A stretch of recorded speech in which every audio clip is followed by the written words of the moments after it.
I have this beautiful hibiscus flower. It's part of a tree that's on my deck. As you can see, there's the tree. Yay! I take this tree in every year in my office in the winter, and I bring it out in the summer so we can keep it. This is my second one. I had a tree for about 17 years. It lasted a very long time, but this one is new, so it's a couple years old. So I decided, why not paint a hibiscus flower today? A little tropical, a little fun.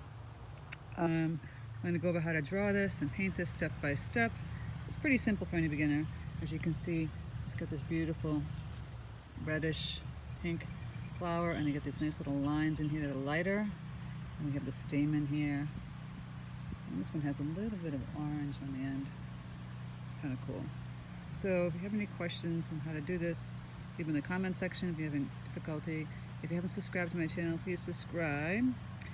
Also check out my Patreon. I have ad-free videos, traceables, and exclusive tutorials on Thursdays. You can check it out right up. Right up my finger. Here on the corner. There we go. Okay guys, so let's get started on hibiscus. So hey guys, here's a hibiscus from the tree we were talking about.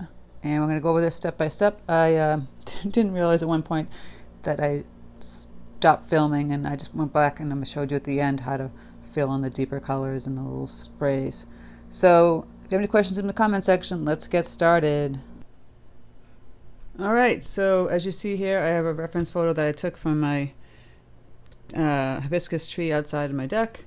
I just trace it down on my paper where I have 100% cotton cold pressed paper. This is arch paper. This is the pad, that loose pad. Looks like this, a 9x12 size. My palette, my paints, paper towel, water jars. I'll be working with some brushes that are, I'll be working with my Princeton 8 Neptune, probably my number 8 long round velvet touch, and my number 4. These three. Simple colors. We're going to keep it simple today. This is like a pinkish red color. You got this yellow stamen here. You can't really see from my photograph with the little orange dots. As you can see from my trace, you know, it's basically just going up here and making these wiggle lines, coming in here, same thing here, pull it back in, same thing, and then just make a typical kind of wiggle leaf. You're not seeing it here, but I just put them in myself, and the stem here. I just put a stem down here. What I'll do is that I'll erase the real intense lines with my little gum eraser. Like I said, if you're a Patreon member, you can download both the reference photo and the traceable. And you can find the Patreon on my About page, on the little corner, on the home page, and then of course in the beginning of the video. So we're going to mix up some. This is supposed to be more, like I said, the photograph's not really showing the stamen. It's really yellow, but we'll do the yellow first. And you can do, if you have some masking fluid, you could use that. Mine dumped all over my desk, so I can't use that. I'm going to use my Princeton 8 long round for this. I'm just going to grab some of my cadmium yellow deep, as you see here, over here. And it's kind of a yellowish orange. I'll grab a little bit of magenta, just a teeny bit. It's a little orange, more yellow. Like bright yellow orange. I'll add a little more water to that. I like to tap it on my paper towel to get off the excess paint. And we'll just work on the stamen first. I'm going to have to work around this because it's a light color and the red. Now if you had masking fluid, I would use that instead of what I'm doing, but like I said, mine is gone. So I'm just going to do this little stamen here first. See that? It's just basically a line, kind of thicker on the bottom, skinnier on the going out, and then just these little branches off with little dots. And that's that. Now for the color of the actual hibiscus, for the white little streak kind of area, we're going to use our white gouache for that. But for the rest of it, pretty simple, straightforward. Going to grab some magenta. You want to mix up a good amount of paint. So it's like a reddish pink. I'll clean up my brush. I'm going to grab some of this yellow. And it looks a little more orangey red, more magenta. Get that pinky red.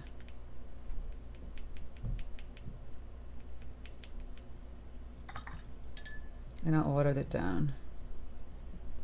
Just to test it to see if I like the color. Yeah, that's pretty much it. When you add more water to it. So you can start off by going light and get a little dark. I'm adding a lot more water as you see here. And again, I was tapping on my paper towel to take off the excess. So I'm just going to kind of wash in with my number 8 Princeton this color. We'll go back in and layer in the shadows. But you see the flower just has this wiggle, jagged edge. And the center is going to be much darker, obviously. This nice bright red. So we're doing wet on dry. This paper really kind of soaks up the paint, so you really need to mix a good amount of paint. Just kind of wiggle that in. And it will dry lighter, just to let you know. I was going to use this brush. I think I'm going to go use this brush because I think I like the belly on this brush. This is the Princeton 8 Neptune. Yeah. This kind of holds more paint. I mean, I like the Princeton 8 long round velvet touch, but this one kind of moves the paint around a little better. Has a rounder belly. I'm grabbing some more water. Just moving that paint around. So this would be in a couple of steps when you paint this. You do your flat red first, and then we'll go in and we'll add our layers of shadows. Just put that flat color down first.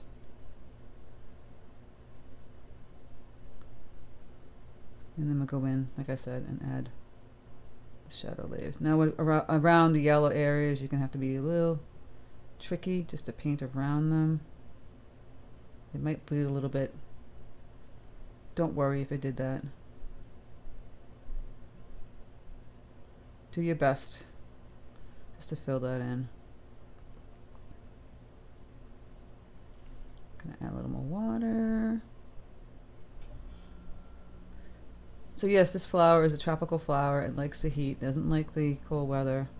So I bring my plant in the winter or the fall when it gets cold, and I bring it back out and put it on my deck in the summer. Just put it in a nice bright spot in your house and it will last a long time. My first one lasted about 15 years, and then it just finally kaput. I'm going to add a little more color in this one. Alright, so we're going to just fill this in. This pretty color. I went back over this section because it was drying really light and I wanted a little bit darker. And there we go, right? We're going to let this dry, and then we're going to go in and do our leaves. So they're like a bright, deep green. So I would make my cadmium yellow deep. My Prussian blue. I'm cleaning up my brush. I'm making a mess of my Prussian blue up here. There we go. Makes a nice deep green. See that? Perfect for these colors. If you want to add even a lighter tone, put that there. Clean up my brush and add some yellow. Get that nice light tone. Exaggerate it. You know, there's not many light tones. More of a Kelly green. You want to add a little more Prussian blue. So it's a little bit darker, but it's not super light. So we got that 2 greens going here. I'm going to play around with that. So we can start off adding in some, this is a little wet over here, you're going to be careful. This is a little drier, so we'll start over here. We'll fill in a light color. Just like this, simply. And they'll have just big, simple veins on these leaves. Just like a wiggle. Simple leaf. And then you can take that darker color and kind of bleed it in from the underneath part where it meets the flower. Just like that. So you get a couple tones going in there. It's not this flat green. again. Just put the pretty light green in. Careful going around the red.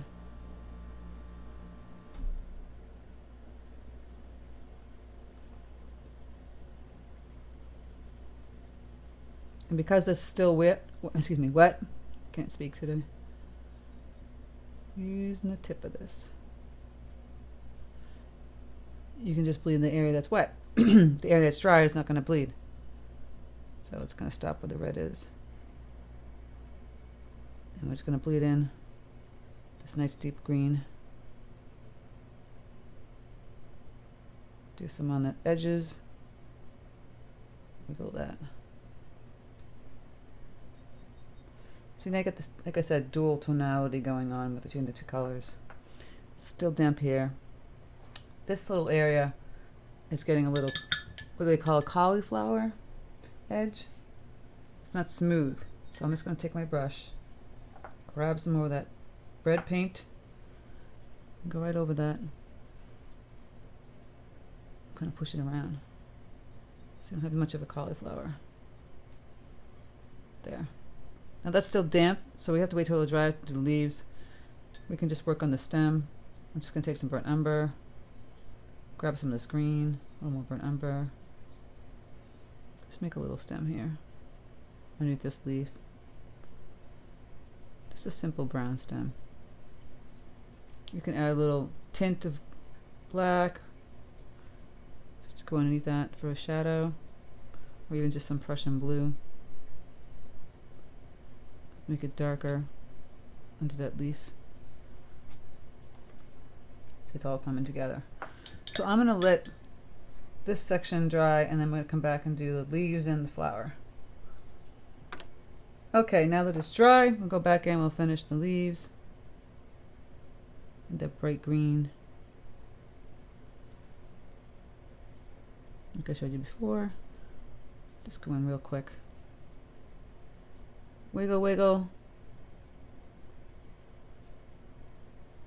So if you come across, we take a picture like this, and you see all the leaves, and it's like, well, what do I paint? I mean, you could follow verbatim and have to just make yourself crazy with all the leaves you see here. I'm just gonna not do that. I'm gonna just paint just a few leaves around the hibiscus. Otherwise, you make yourself nuts, right? I'm just gonna highlight some of the leaves. You know what they look like? They look like a typical leaf. They have a vein in the middle, you know, like that. And I'm gonna bleed some of this dark color here, the green, and on the edges, just like so. What I didn't talk about on the other leaves, which I could do in this one, I'm gonna fill this in a little bit darker.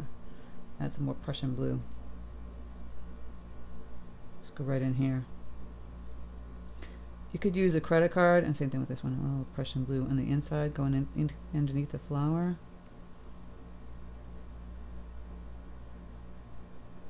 You could take a credit card and like scrape the veins while it's damp, not when it's soaking wet.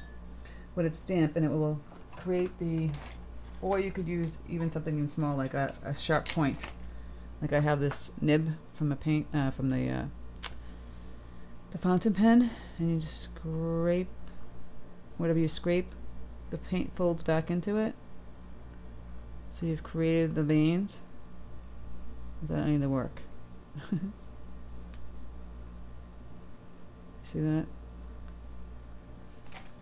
And you see that the paint will fold back into it, and you've got the veins. It's just a fun, easy trick to do. I'm going to put some of this darker paint in here, and it's going to bleed, and it will go into those little veins. Now, obviously for this one I didn't do that because it's dry. We'll have to make the dark veins, so grab some Prussian blue and that green, a little burnt umber, make this green even darker, a little bit yellow. And then we just take our little number 4 and just put the veins in.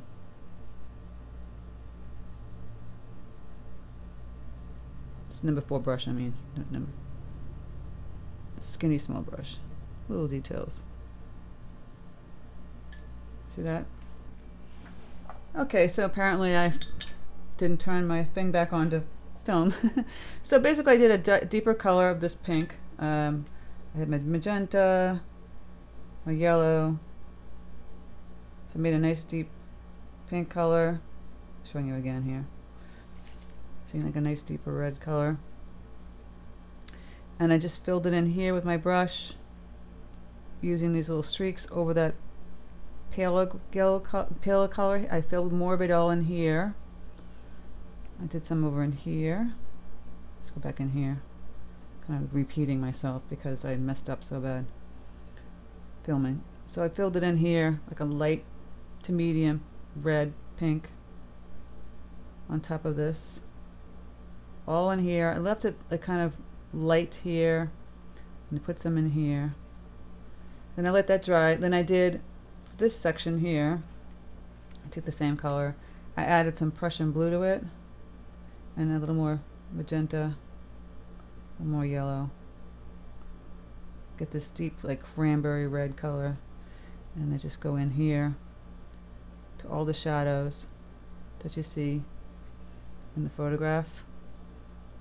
Take it out like this. I go around the stamen, do all the little shadows.